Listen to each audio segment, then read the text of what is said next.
and welcome back for more Love in Deep Space. We are continuing on with the main story. We are currently going through some awkward adventures with Silas in the N109 zone. So, let's continue on.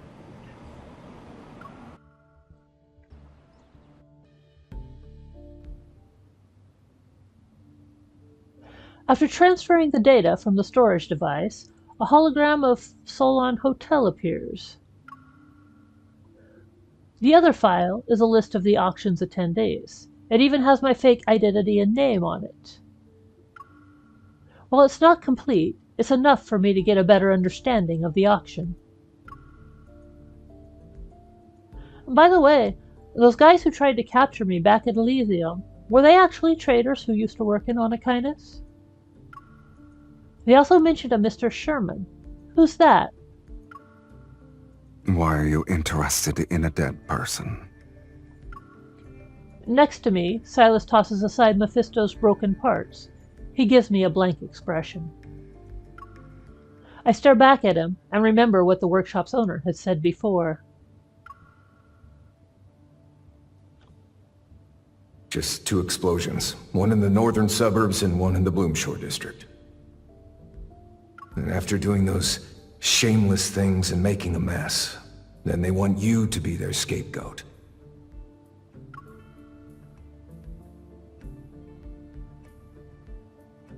If there's another faction within Onikinus, could the incident at Grandma's house be related to Sherman? They must also be after the ether core in my body. In a way, your conflict involves me. No, you left me behind on purpose as bait, didn't you? So you could clean up. I turn my head to see Silas and Mephisto exchange glances. The crow lets out a defiant wail.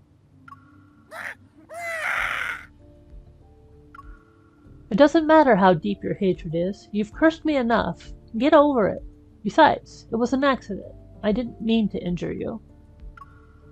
Also, you were stalking me earlier. Even if I did it on purpose, you deserve it. You can scold me directly, if you want.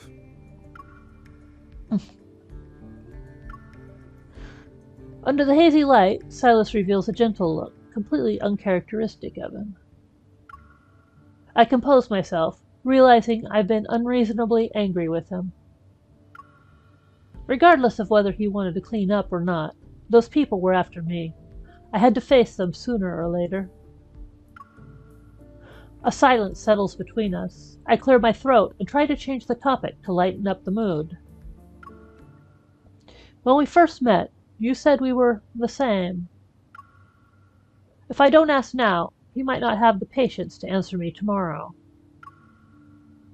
You probably have an ether core inside you, too. Mine is in my heart. Yours. Is it in your eye? Sure. Think of it like that. My ether core doesn't seem to be any different from a normal protocore, though. It's not very useful. But that's not the case with yours. Silas stops moving his hands for a moment and looks at me with a blank expression. It helps me see what people want the most. It exposes the desires that they refuse to admit. So those chaotic noises and visions in my mind back at the dining table were also caused by his ether core?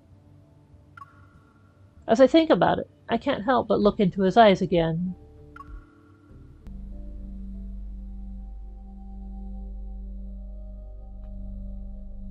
Devour. It's your... Not again. Why am I... I touch my forehead, and when I come to my senses, his face is a breath away. With my right hand, I press down on the area around his eye. I can't tell what he's feeling. His thin eyelashes gently brush against my fingers. Silas doesn't break eye contact with me, as if he's looking at something hidden in the depths of my gaze. Have you gone mad? He suddenly moves closer, his eyelashes almost brushing against my cheek.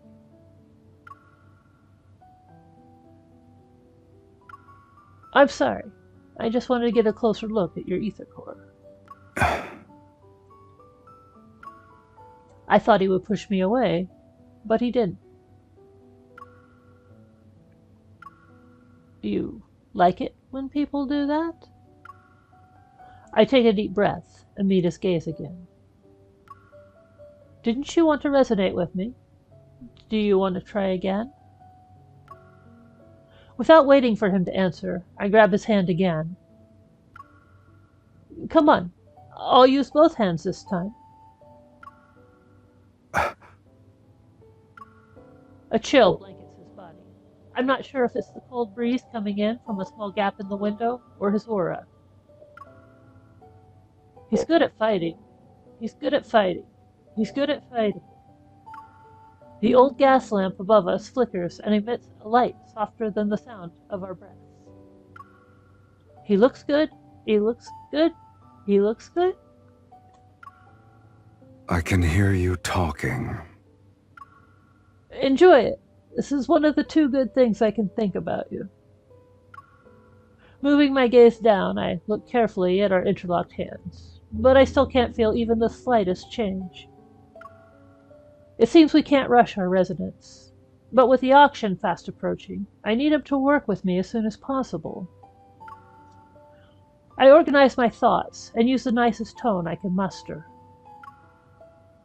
You already know I entered the N109 zone to get the ether core that's at the auction. And since you want to resonate with me, I have an idea. I don't know if I should say it, though. Then don't. I force myself to suppress the anger in my heart. But I can't resonate with you because I reject you on a subconscious level. That means my evil is controlled by my emotions. Changing a person's feelings might be difficult, but it won't be that hard, I think. As I say this, I cross my arms and lift my chin at him. There's an easy solution right in front of us. Help me get the ether core and ensure my safety by escorting me out of the N109 zone. You'll be able to use me as bait to clean up, right? It's almost as if your face is saying you're doing me a huge favor. I don't have another bargaining chip, but I can only bluff to appear more confident. I also know my clumsy attempt won't fool Silas. That's why I'm telling the truth. I don't know why you insist on resonating with me, but as long as you're willing to help me, I'll help you. Silas shifts his gaze from the map and looks at me indifferently. That's not enough. Then what do you want? Should I beg? I can do it. Or we could do this. Silas suddenly opens the bottom drawer and pulls out a jewel-encrusted crow brooch. If you can take this from me within 24 hours, I'll agree to your terms. Do you test people before you work with them? Are you testing my skills, my intelligence, or my values? I raise my voice as I try to grab it while he's distracted, yet he reacts quickly. The brooch disappears in the blink of an eye. Only when you have a bargaining chip can you make a deal. And since you're the one who proposed this, use your own methods. You should be thankful the goal is clear enough this time.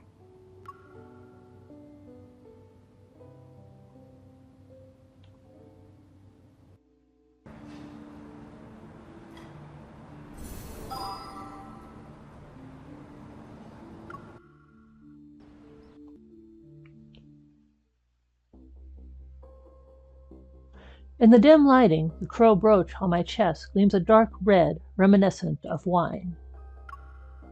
After some twists and turns, I finally got the brooch from Silas.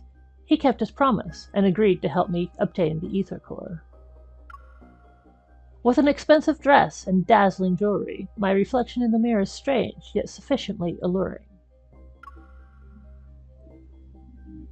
It suits you. Another figure enters the mirror's reflection. Silas leans lazily against the doorway. No one can stay wary when there's a beauty walking around. This beauty will bash your skull sooner or later.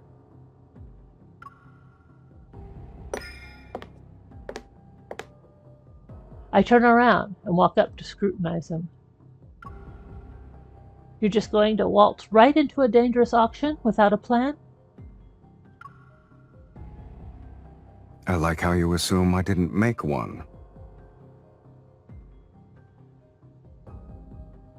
Find a way to make everyone lower their guard first. Then lure out the ones with ill intentions and get rid of them. Then I'll cover you while you fetch the ether core's other half. That's it? It won't fail. Promise. Silas gives me another once-over. I angrily take his outstretched hand and walk out the door with him.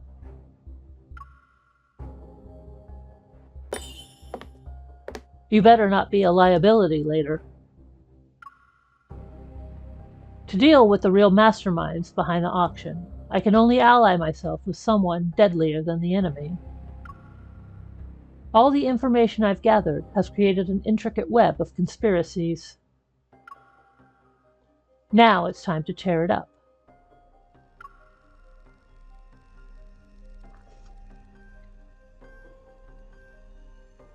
In the sky, the stars are devoured by an endless darkness. The deep space tunnel is silent, seemingly frozen in time. Suddenly, there's a thud, a pulse resembling a heartbeat. Cosmic dust silently fills the air. Something penetrates the invisible barrier and slowly opens its eyes.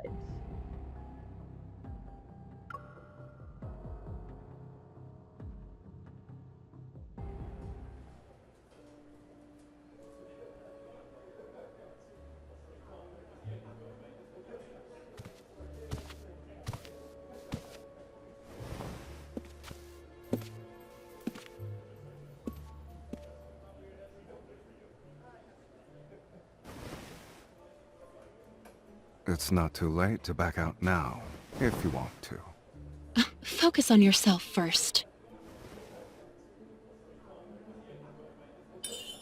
Stay frosty. It's showtime.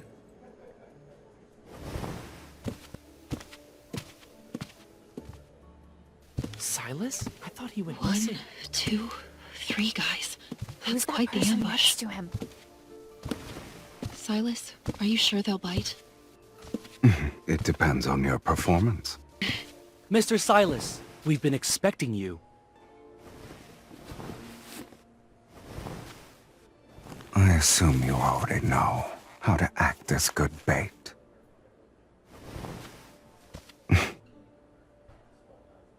I'll be back soon. Have fun.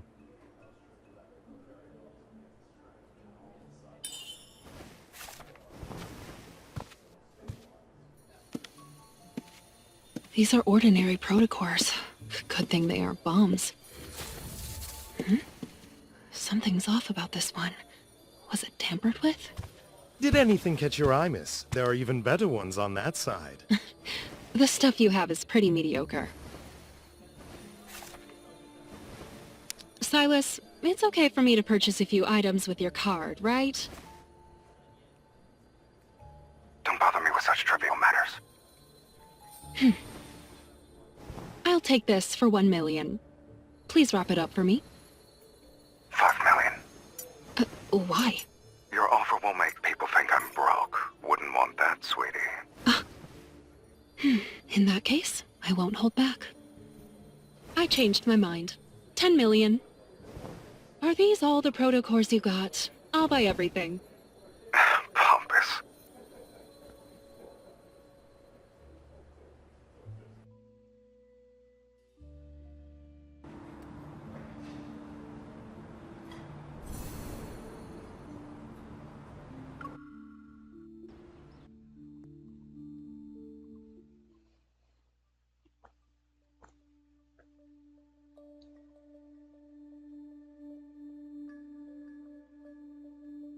Beams of golden light shine in from the smooth, dark walls. They illuminate the room's elegant decor. On the sofa, Silas shakes his whiskey glass. The ice cubes swish around, making soft clinking sounds. There's a painting on the wall called In Expectation, which depicts angels, demons, and the Grim Reaper sitting around a table. The last empty seat seems to be for him. Mr. Silas. The man named Sherman walks into the room and nods humbly at Silas. Silas looks up, the corner of his mouth curling into a half-smile.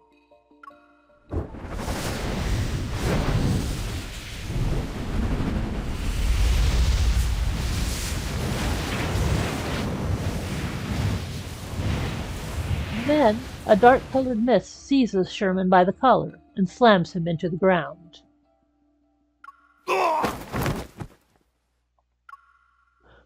Choking and losing energy from the strangulation, Sherman claws at the mist around his neck, but he only leaves bloody scratch marks on his skin. Even a meticulously crafted plan is powerless before absolute strength. My time is limited, so let's cut to the chase. No, I didn't betray you. Ugh. Oh, I know. You're too much a coward to do it on your own. But the people who said they'd help you replace me must have made an offer only an idiot would refuse. Silas glances at the clear alcohol in his glass and puts it back on the table.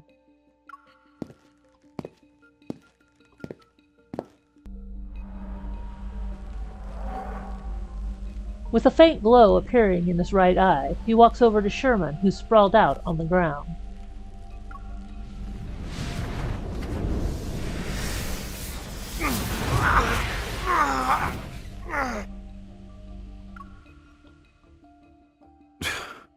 I see. The method of buying traitors is as old school and uncreative as ever. Enduring an excruciating amount of pain, Sherman finally discards his hypocrisy and scowls. Silas, don't think. With them around, you won't be cocky for long. Silas reveals an intriguing smile and looks down at him. Since you chose betrayal, my only option is to make you pay in advance.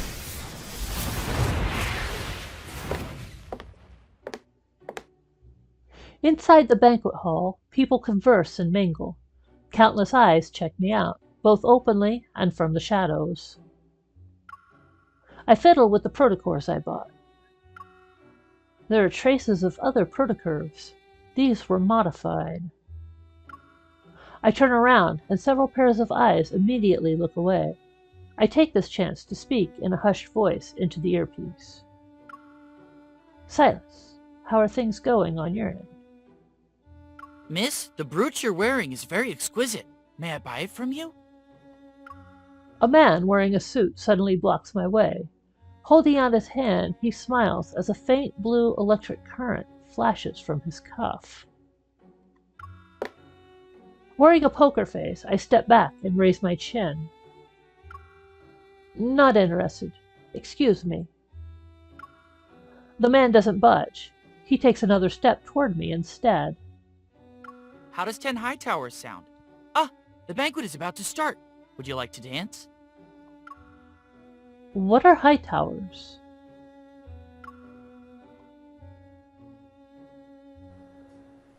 They're special weapons made from high-grade protocores. A single high tower can obliterate this entire hotel. Sorry, the brooch is a gift from me. You wanted to sell it. Who knows if you were coming back or not? Are you disappointed? You...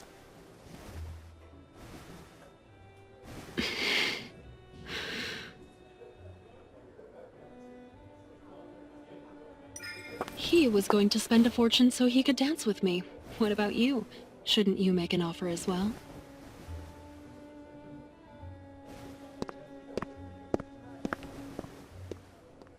They either their core's location. You know where it is? You'll find out after this dance. How are you so sure I'll listen to you? Refuse me all you want.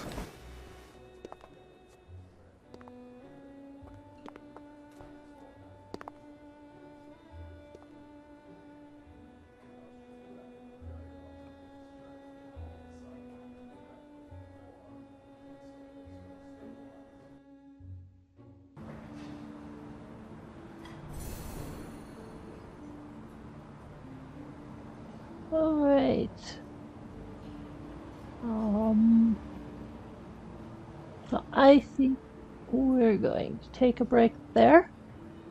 And when we come back, we'll continue on with this lovely but awkward evening with Silas.